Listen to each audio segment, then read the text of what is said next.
Rockets, who I went out on a limb before the season started, and I picked them to finish as the 6th seed in the West. I picked them to have a playoff spot, not be a playing team. I had them at 4th in my first power rankings of the season. They get a nice win at home against the Oklahoma City Thunder.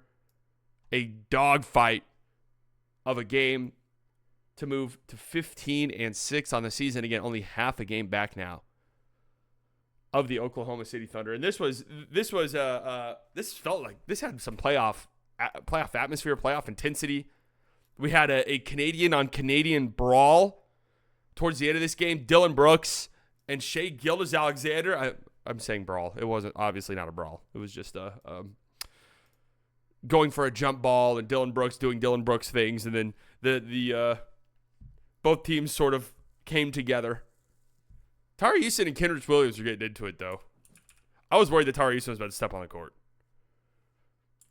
and gotta accept cookies to find the Timberwolves.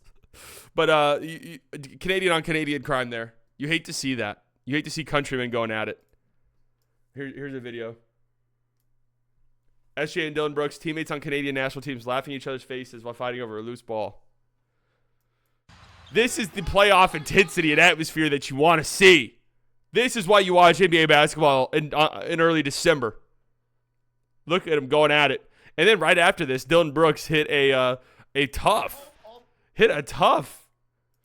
little fadeaway midi as the shot clock was expiring to put the Rockets up by 2 points.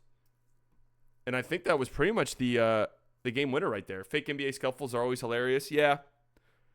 I mean, I love it, though. I love it personally. In this game for the Rockets, one of the things that I got some pushback about when having them that high, when considering them on the cusp of being like actual real contenders, is the fact that they don't currently have a, go-to star player. A go-to star player who can get you a bucket, consistently night in and night out. This guy's going to put up 30 points for us. We don't have to worry about it. They don't have that guy, right? Jalen Green was not good in this game and just has not been good overall. He had 9 points, 2 of 6, 4 turnovers. Just didn't think he looked good whatsoever in this one. Şengün has been their best player so far this season.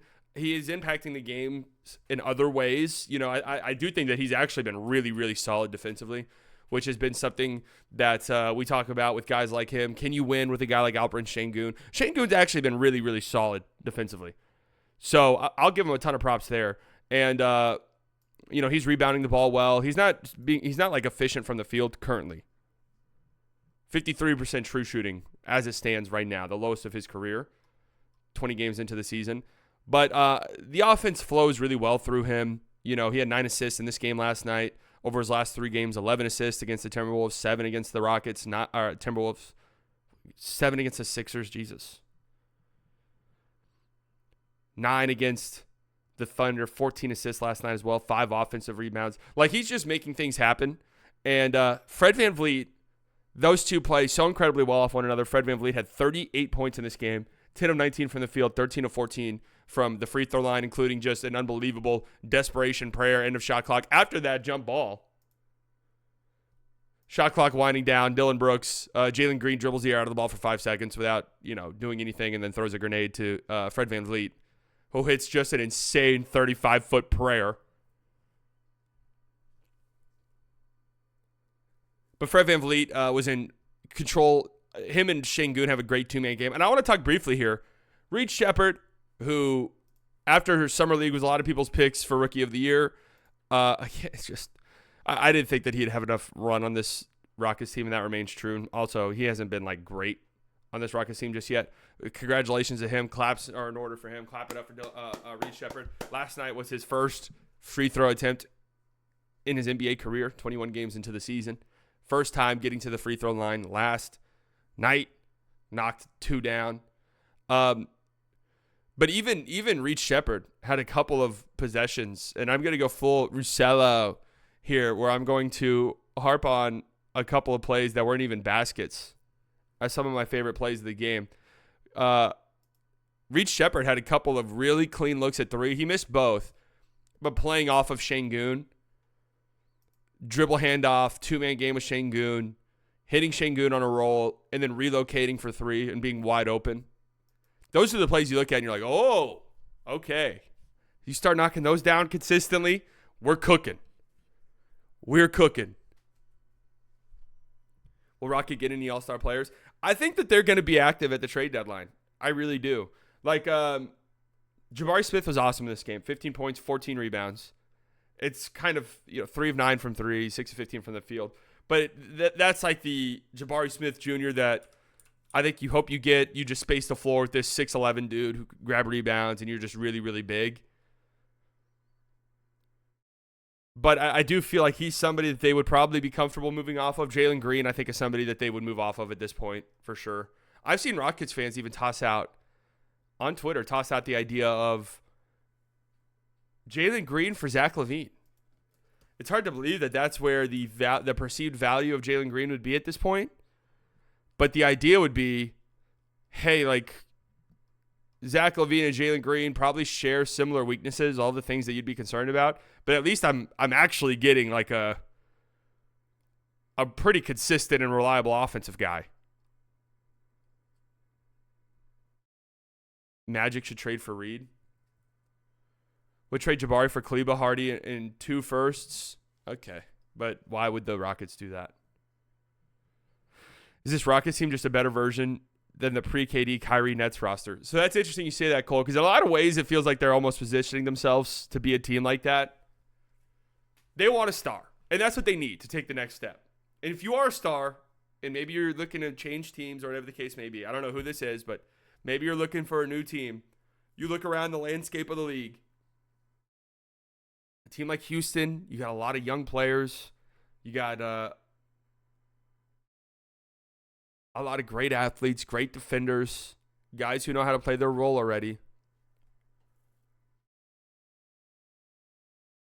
We knew that the Rockets were going after Kevin Durant in the offseason. That was a rumor that was going around. The Rockets are probably going to be interested in a Giannis Antetokounmpo if that were to materialize. Devin Booker as well. Yes, they said they were interested in Devin Booker. So who knows? And they do have a lot of trade ammo. So I don't know who that guy is going to be, but really, the way that they've built their roster is it doesn't have to be any specific type of player when you think about it. Like, they could go out and get a star-level guard and plug him in, and it would kind of make sense. They could go out and get a forward, and it would make sense. So I'm very interested to see how that all ends up, but they've been playing really well. I mean, they have so many fucking athletes. They got to be the most athletic team in the NBA, right? They fly around the court. They have the 3rd best defense so far this season. The Terror Twins off the bench, Tari Eason, Amen Thompson. God, they just cover so much ground defensively. Just cover so much ground. Then, of course, you still have like Dylan Brooks, who's still a menace. Ime is the perfect fit for them, right? Yeah, Ime's a great fit. You watch the bench. They get it. Ime gets into them. Their coaching staff yells at them. They coach these boys hard. Shea had 32 points in this one, 10 of 19, just classic Shea experience. It's funny because I saw the free throw discrepancy here. This is how it always goes. People see the free throw discrepancy and immediately think, the Rockets had 39 free throws in this game. The Thunder had 25. Free throw fest. If I were a Rockets fan, admittedly, this is just coming from a neutral observer. If I were a Rockets fan, I would have left that game thinking, man, the refs fucking suck tonight. Even though they had a huge free throw advantage.